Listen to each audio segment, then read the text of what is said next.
네, 안녕하세요. 법선생 TV 구독자 여러분. 전세 사기가 기승을 부리는 지금 전세 사기의 유형과 그 예방법에 대하여 알아보는 시간을 가져보려고 합니다. 변호사님, 요즘 전세 사기 이야기는 많이 들었는데 그 유형도 여러 가지가 있겠죠?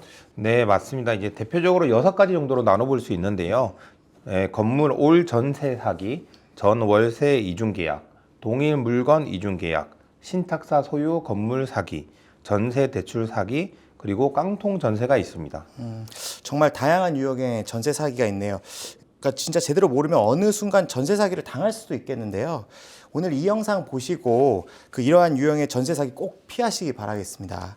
그럼 변호사님, 건물 올 전세 사기란 무엇인가요? 건물 올 전세 사기는 다가구 상가 주택 등을 공인중개사와 임대인이 짜고 건물 내 모든 호실을 전세로 만든 이후에 임대차 계약을 체결하고요. 이를 경매로 넘겨서 세입자의 보증금을 가로채는 경우입니다. 아, 경매를 넘기는군요. 네, 이러한 사기는 보통 전체 건물에 대하여 공동 근저당을 설정해 놓고 계약 이후에 근저당을 말소해 주겠다거나 전체 근저당 중에서 계약한 물건은 근저당이 얼마 안 된다고 속이는 경우가 많고요. 또한 확정일자를 받으면 그 효력이 다음 날부터 있다는 점을 이용해서 계약을 완료한 동일 날짜에 근저당권을 설정하는 경우도 있습니다. 보통 임차인이 전입신고를 하고 확정일자를 받으면 대항력을 갖추고 보증금에 대해서 우선순위도 인정이 되지만 그 이전에 근저당권이 있거나 국세가 있다면 보증금을 전부 돌려받지 못할 수 있거든요. 그러면 임대인에게 보증금을 돌려달라고 하면 되지 않을까요? 임대인이 그럴 능력이 있으면 좋겠지만 말 그대로 사기다 보니 임대인이 이미 돈을 다 빼돌려서 못 받는 경우가 많겠죠. 그렇군요. 하긴 사기치기 전에 이미 계획을 다 세워 놓았겠죠. 네, 사실상 저희가 이런 사기 사건을 많이 해보면은 사기 이후에 돈을 돌려받는 거는 쉽지가 않습니다. 그러니 사기에 걸려들지 않도록 조심하시는 것이 좋습니다. 다만 이제 어떻게든 임대인과 공인중개사 간에 사기를 공모했다는 점이 드러나면 공인중개사에 대해서 손해배상 청구가 가능한 경우는 있습니다. 그러면 두 번째로 전월세 이중 계약은 무엇인가요? 전월세 이중 계약은 또 두 가지 경우가 있을 수 있습니다. 하나는 본인이 임대차 계약을 맺은 임차인이면서 자신이 임대인인 척하며 새로운 세입자 전세 계약을 맺고 그 보증금을 가로채는 것이고요.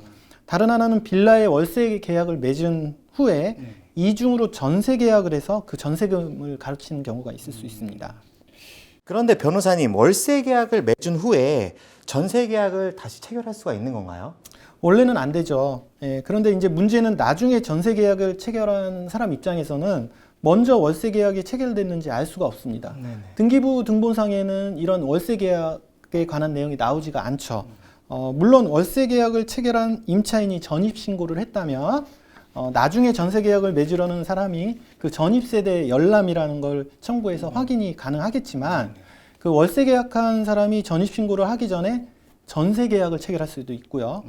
보통 그 전입 세대 열람을 안 하는 경우가 실제 거래계에서는 많기 때문에 이러한 사기 범죄가 발생할 수 있습니다. 그럼 세 번째로 동일 물건에 대해서 이중 계약은 뭔가요? 네, 이 수법은 전월세 이중 계약과 비슷한데요. 전세 계약을 체결하고 나서 또 전세 계약을 체결하는 거죠. 이게 전월세 이중 계약이랑 이제 유사하네요. 네. 네 번째로 그럼 신탁사 소유의 건물 사기는 또 무엇인가요? 그 신탁사 소유 건물 사기는 그 건물 주인이 신탁사의 소유권을 넘긴 뒤에 그 은행 대출을 받고 그 중개사 같은 분들하고 공모해서 세입자의 배당 순위를 신탁사보다 우선해 준다고 속이고 전세 계약을 체결한 후에 보증금을 가로채는 경우입니다. 아직까지 잘 이해가 안 되는데, 그럼 그 신탁사에게 보증금을 받으면 되지 않나요? 네, 신탁의 경우에는 좀 특수한 경우인데 건물 주인이 건물을 신탁사에 넘기면 그 건물은 법적으로 신탁사의 소유이기 때문에 특별한 사정이 없는 한 건물 주인은 그 건물에 관해서 처분을 하거나 임대차 계약을 체결할 수가 없습니다. 만약 이 건물에 대해서 유효한 임대차 계약을 체결하려면 그 신탁사의 동의를 받거나 또는 특약을 넣는 등 어떤 특별한 조치를 취해야 합니다. 그렇군요. 저처럼 이제 법을 잘 모르는 사람들은 딱 다음이 좋을 것 같은데요. 그럼 다섯 번째로 전세 사기 대출, 이건 또 무엇인가요? 네, 전세 대출 사기는 사실 국가나 허그를 상대로 사기를 치는 건데요. 임대인과 임차인이 공모해서 허위의 전세 계약을 체결하고 이를 통해 전세 자금 대출을 받은 다음에 이를 가로채는 수법입니다. 그럼 마지막으로 그 깡통 전세는 무엇이 될까요? 네, 사실 깡통 전세는 엄밀히 말해서는 전세 사기가 아닙니다. 즉, 그 단순히 빌라를 그 빌라의 시세를 부풀려서 전세금을 그 빌라의 시가보다 높게 받았다고 해서 바로 사기죄가 되는 것은 아니라는 거죠.